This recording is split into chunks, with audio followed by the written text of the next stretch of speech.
What's up, guys? Welcome to Box to Box Football, and I'm back here with something different. It's something special for all the England fans, as the Euros is coming up. Is Euro 2021 now? Are we gonna call it, or Euro 2020? I think they're still calling it Euro 2020, which Uh, doesn't feel which is right.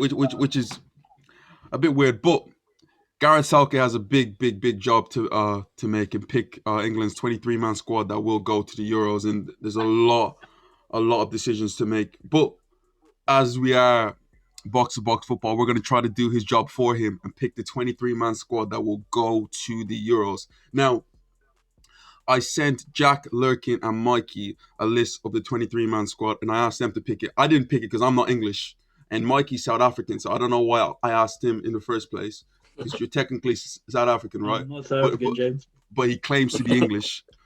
But guys, we're going to get into it right now, and we're going to look at the goalkeeper. We're going to look at the goalkeeping position. Now, as you've seen, Jack, Lurkin, and Mikey all picked Henderson and Nick Pope all to go to the Euros. And we're just kind of looking at the last goalkeeper, and what we have: Aaron Ramsdale from Bournemouth and Jordan Pickford of Everton, England's main number one. So, guys, who do you think should actually go? Who do you think should get the final spot? I'm going to say Pickford because of experience, and only because of experience. I don't think he'll play. I don't think he should play.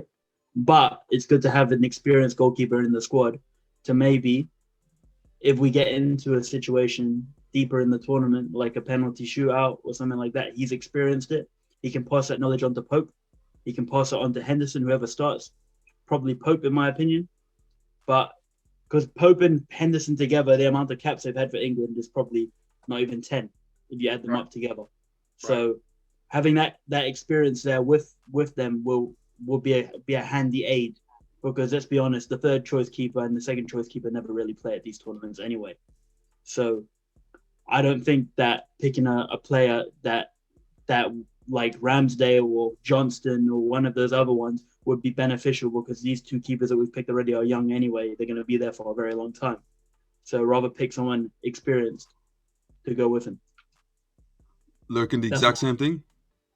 Yeah, I agree. I agree exactly with Mikey. I think Pickford should get the final spot. In terms of, I saw Jack had Ramsdale. I think Ramsdale will definitely in the future be an England keeper, but I think he's just too young and a bit immature to get that final spot. I agree with Mikey. I think Pickford isn't the first choice keeper. It's got to be between Henderson and Nick Pope. For me, I'd go for Nick Pope. He's a tall keeper. He comes up for crosses. He's got a great kick, good shot stopper, and he's been consistent and he's got game time. So for me, obviously, Pope would be the number one, Henderson second, and Pickford third. And I agree, Pickford would be a good for in terms of experience and stuff. And he's a good lad as well. And I think the morale will be good with him in the camp. So I agree with Mikey. Now, Jack, there's two right there. So you have to find a way to convince all of us that Aaron Ramsdale should go to the Euro. So give me your best shot. That's fine. I feel like I got this ready. So Pickford is the third string keeper by the sounds of what Lorcan and Mikey just said there. I think they tend to agree. For me, Henderson is the most talented, but he doesn't have the game time to back it up. So come the end of the Premier League season, Europa League for Henderson as well, potentially. Come the end of the year, Henderson might be the standout number one, but it's probably going to be Henderson and Pope fighting it out. The third stringer, I looked it up, in World Cup history, a third string goalkeeper, so not including the Euros, but in World Cup history, a third string goalkeeper has been used 4 times. In all the matches, in all the World Cups in history, a third string goalkeeper has been used 4 times. I understand the experience, I understand the morale thing, but Aaron Ramsdale is the under-21 and under-23 goalkeeper. So I think this isn't a Theo Walcott situation where you bring in like a 16-year-old, 18-year-old, whatever, to a tournament. He is, I want to say 22, 23, and in future he will be one of those 3 goalkeepers that goes to a tournament. I also look at mistakes. Guys, I have no doubt that natural talent-wise, Jordan Pickford is a better goalkeeper than Aaron Ramsdale. But I'm telling you now that Jordan Pickford, if somehow he's called upon to be a third-string goalkeeper, will make a massive mistake that's going to cost England a couple of goals or whatever. I'd much rather go with Aaron Ramsdale, who's been a goalkeeper for a team where he's had to actually be a proper goalkeeper, making saves, making smart decisions. I don't mind Pickford going. James, I know you're the one kind of deciding here and being the judge, but my bet would be for a third string goalkeeper, you don't want somebody who's potentially going to be a liability. He's a guy for the future. I'd just plug him in that third spot. Let me be honest here. This is by far the weakest spot in like the whole of the England team.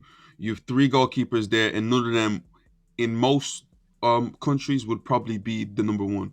This reminds me of the England goalkeeping situation in 2008, where you had Paul Robinson, Scott Carson, and the rest of them guys there. It's not particularly strong. Like, now, I liked Rob Green. I really liked Rob Green. That dog is USA. But if I'm being honest, Jordan Pickford needs to go. That, for me, like, that experience of him just being there. And personally, I would make him my number one if I'm if I'm being honest. I don't think Nick Pope is that great.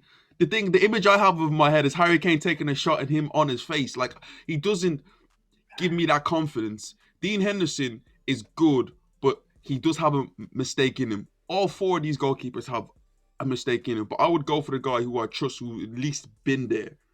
But I guess, can we all agree Jordan Pickford as a third string goalkeeper? Yeah, I'm happy to concede that for sure. James, he can't start. I'm sorry, I'm disagreeing with you. He can't start, James. Nah. Okay.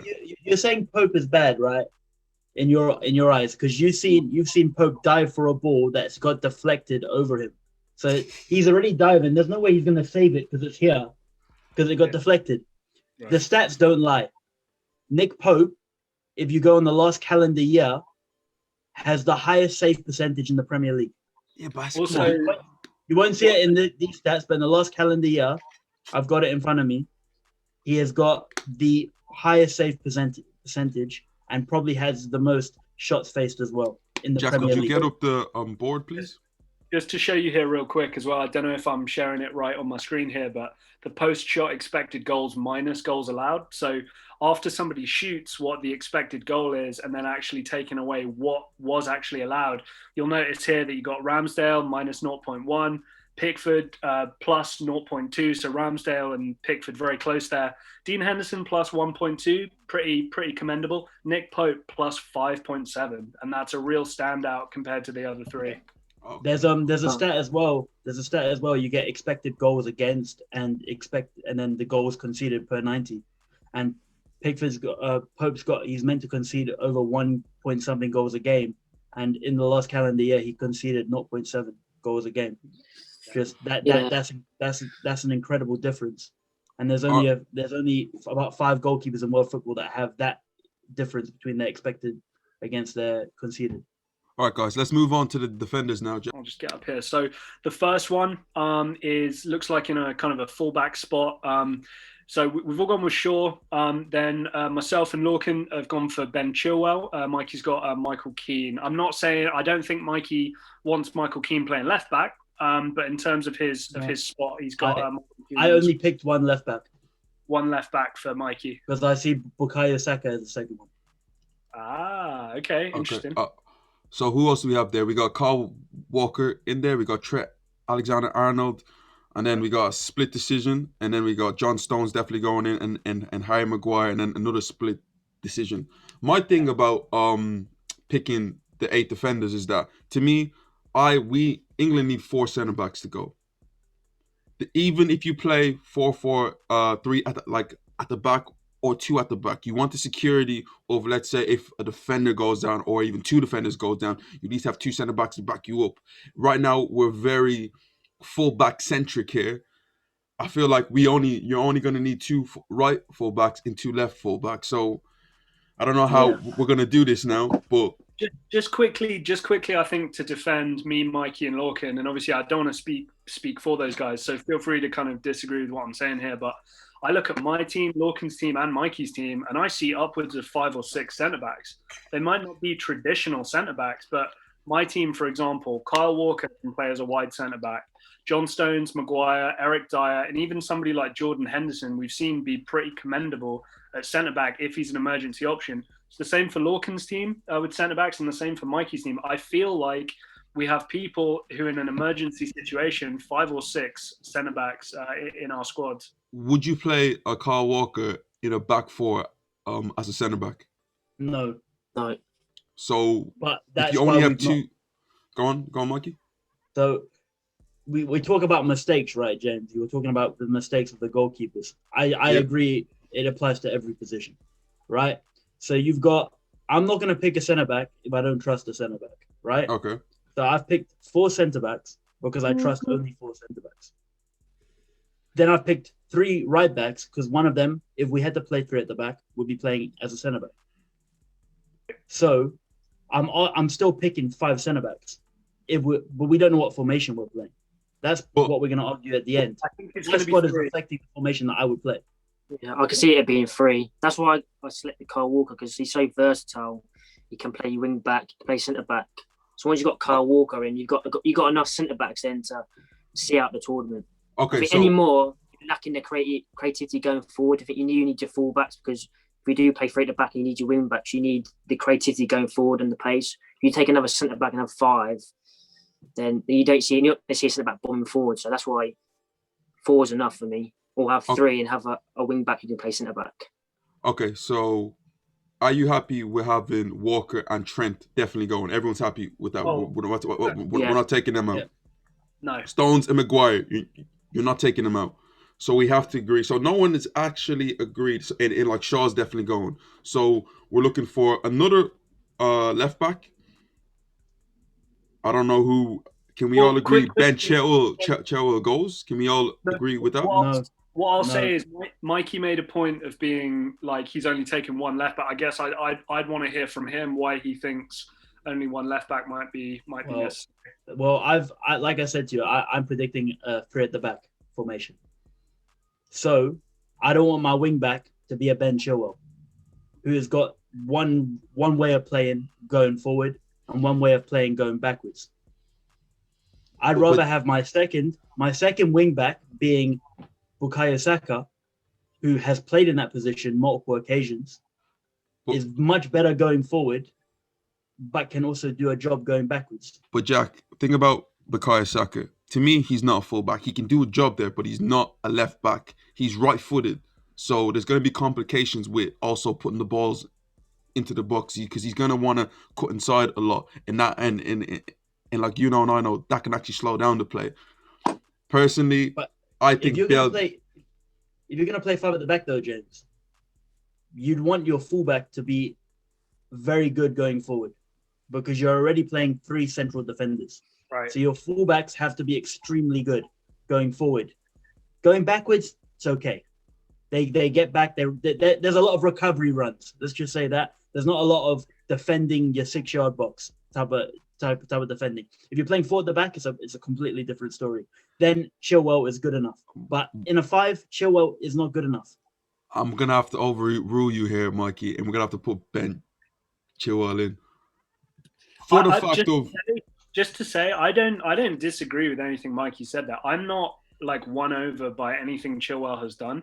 To me, Shaw is the clear starter. That's not up for debate. And I just think that Chilwell provides good backup, solid backup. I think Saka has a better potential there, but I don't know if I'm ready to thrust Saka in as a left wing back in a European tournament. I wouldn't feel comfortable. My only problem, right, is also I'm thinking of it this way. We're not going to fit all the attackers we want.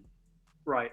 If we pick Chilwell as a Chilwell over Saka, that's what my thinking is.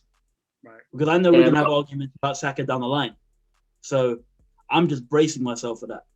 We got to be careful. If I could fit Saka in a defensive role or as part of the defensive unit, then I would, because I know I can get one more attacker, which we've got an abundance of.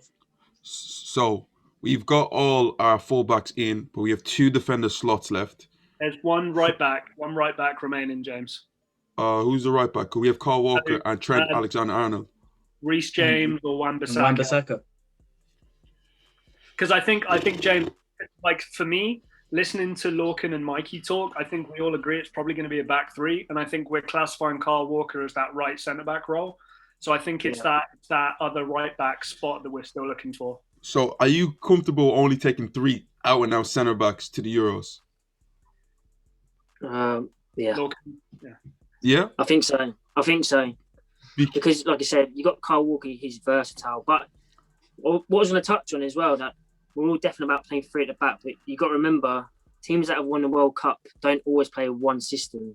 They can play 3 at the back, 4 at the back. So you've got to be careful in terms of. But this is why I'm talking about picking the squad. You have to pick a squad that can play in multiple formations and multiple systems. Okay. That's why the think the only thing with Saka is I don't think I know he can play there, but I don't think he's got the energy system and the physicality to play that wing back role. He's very good attacking when he's 1v1s, but defending, he's not the greatest. So I'd rather have someone who can actually defend in moments where we might need to play a 4 at the back and sit deep, because I don't think Saka's that capable of doing that role efficiently. So we have Aaron Wan-Bissaka, Reece James by Mikey and Lurkin, and Jack obviously picked Wan-Bissaka to play that right back slot. And if you are going to play 3 at the back and like you want a good wing back, a right wing back, why did no one go for Kieran Trippier? He's killing it at Atletico Madrid right now. He's had some time off because obviously he got involved in that betting scandal that he was a part of. I still like Kieran Trippier. I still like what he's capable of.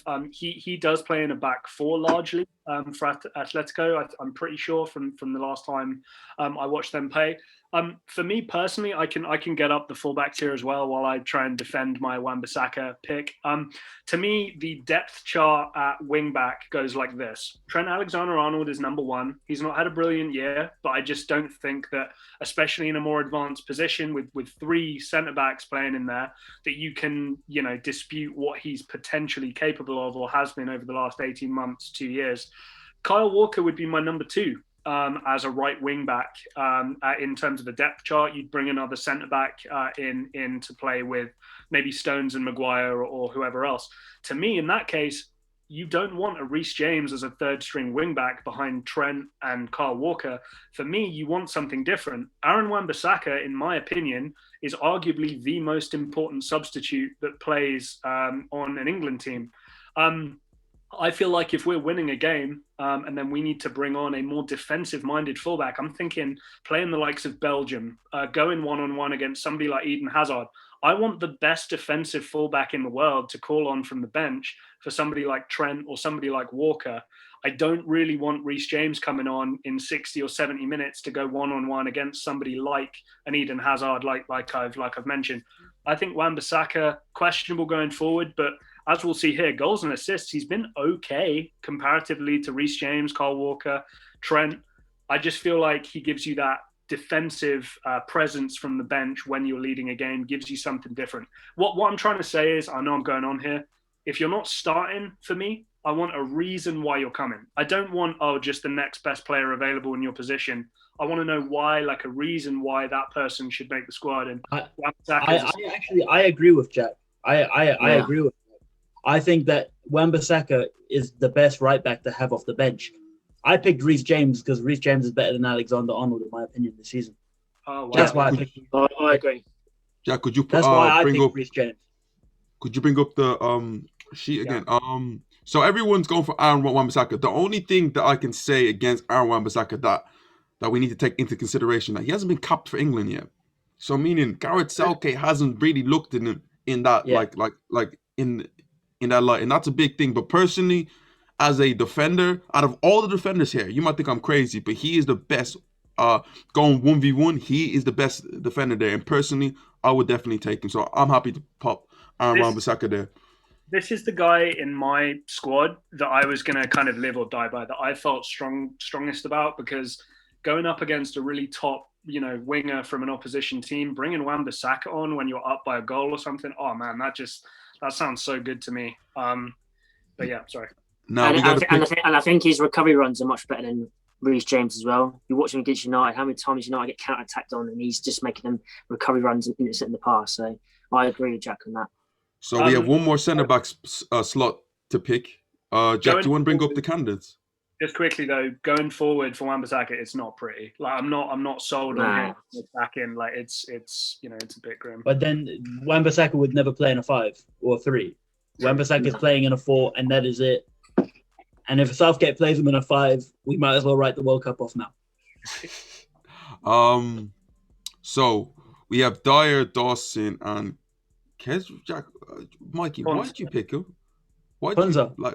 Well, I obviously, as you can see above, I had Michael Keane already, right? So if I could put Michael Keane down there, I would, but I'm not going to because I want to defend why I put Konza in first. Go on. No one's put Mings down. I didn't put Mings down. I don't think Mings is good enough. I feel like Mings is like this spearhead at Aston Villa. Everyone thinks he's the reason their defense has gotten better. I disagree. I think Ezri Konza is the reason Aston Villa's defense is where it's at now compared to last season. Ezri Konza is only 23 years old. Firstly, he's going to be in an England squad in the future, guaranteed. He's got multiple clubs looking to buy him because he's got that potential. So there's no doubt in that. And thirdly, his statistics, defensively especially, show that he is very good in that position, better than Tyrone Mings.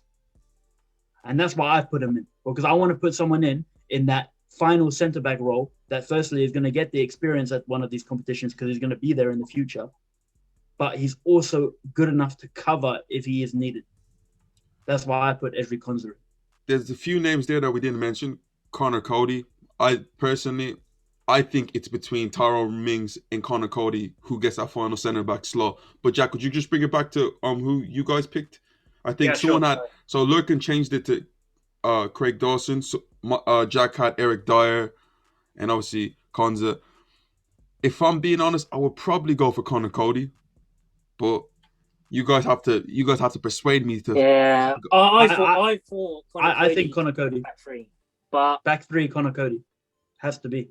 Yeah, but back four, he's going to struggle. And the thing with Connor Cody is, he, in terms of goals this season, because it's all right saying it's not to believe in stats and stuff, but in terms of goals this season, he hasn't scored many goals from set pieces in terms of headers. Where if you look at someone like Craig Dawson, he's improved West Ham's defence so much. And he's a threat in the air. And he's what I class as an old school defender. He just, when the ball comes in, he clears it out. He does what he has to do. No messing around. And I think that he deserves a place. If West Ham can finish in Europa League or even Champions League, he deserves a place to go. So, okay. For me, quickly, Eric Dyer. Good experience for England, like really good. Has played games, been a big part in some of the recent competitions.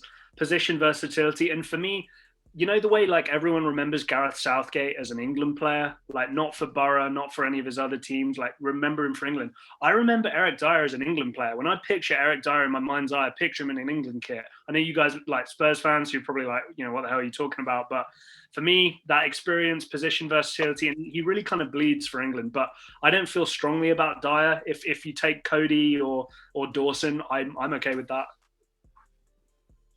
I'm gonna have to say, do not take Dyer at all costs.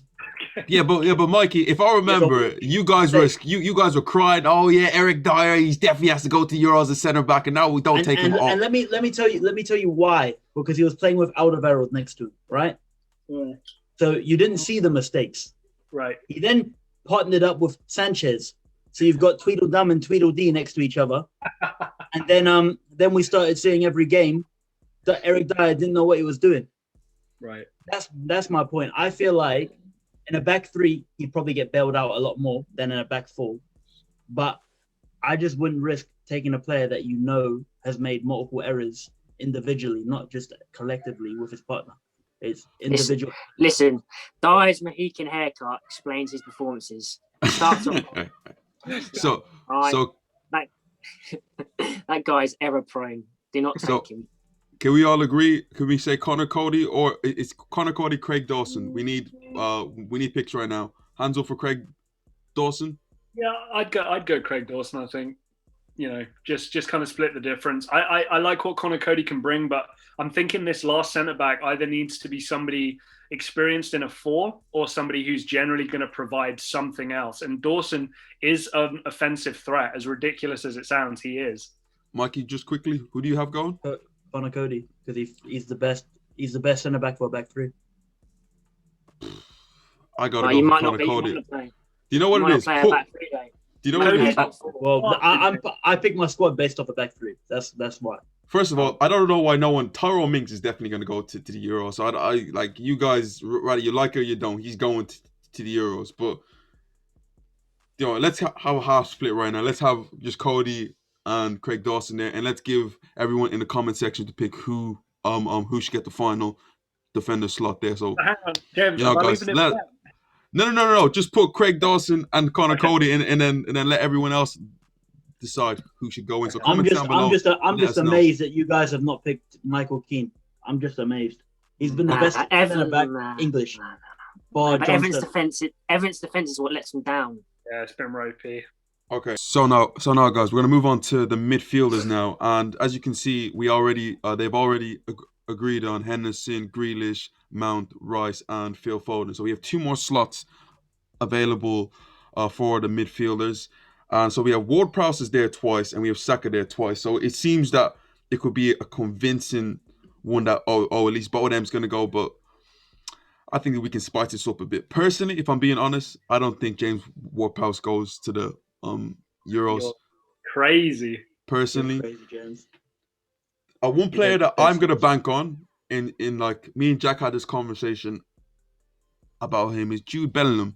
The fact of the matter is that England only have 2 central midfielders, actual central, like 8s and 4s, and that's Rice and Henderson. You need another center midfielder there. They have a lot of 10s. Jack Grealish, Mason Mount, Phil Foden. These guys are 10s. Then what's Ward-Prowse, James? Do you really think Ward-Prowse should go? Has he been that spectacular? I think he's an 8. I agree. James, my reason for putting Ward-Prowse in my squad, just to defend him a little bit, because I've got Ward-Prowse and Bellingham. Ward-Prowse, to me, I don't know anybody in European football right now who has a better dead ball delivery than James Ward-Prowse. I would challenge anybody to find a better dead ball delivery. I'm thinking about being 1-0 down in a big game, 10, 15 minutes left. James Ward-Prowse comes on for a Grealish or whoever, and then from corners, free kicks, we've got somebody who can deliver an absolute beauty of a ball, dangerous from direct free kicks. He wouldn't start. He'd get nowhere near starting. But similar to Wan-Bissaka, I want to have a sub who can give me something a little different when we're in an important game. That's all. And Jude Bellingham, the guy's a Champions League quarterfinalist starting for Borussia Dortmund at age 17.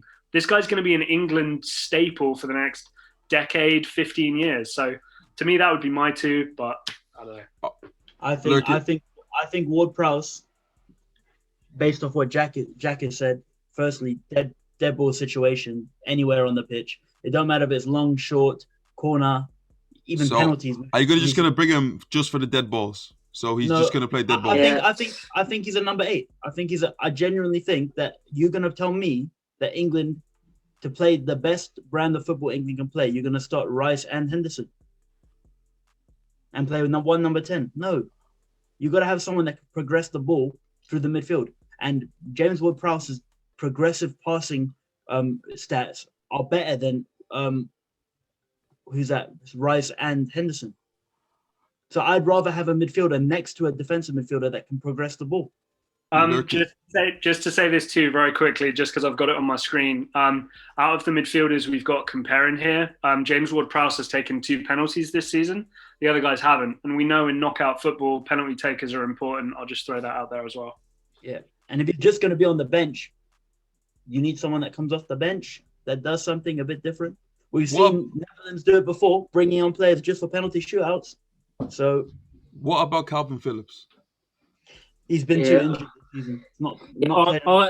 I chose Calvin Phillips, but I think Mikey's right. He's been injured a lot this season, and I watched the game the other night, and he didn't really have an effect on the game. And I agree with what Jack and Mikey said about if you had James Ward-Prowse there, if you're just like literally crossing the balls in, he's the man. You know, if you do bring Craig Dawson or Maguire, he's going to get them on the ball in their heads every time. So with Bellingham as well, I think, like I said, he is playing for Borussia Dortmund, but he's not really a standout player. And I think Ward-Prowse had a great season so far with Southampton. And I can't see him staying at Southampton. I think one of the big 6 will come in for him. So after their argument, I think Ward-Prowse has to go.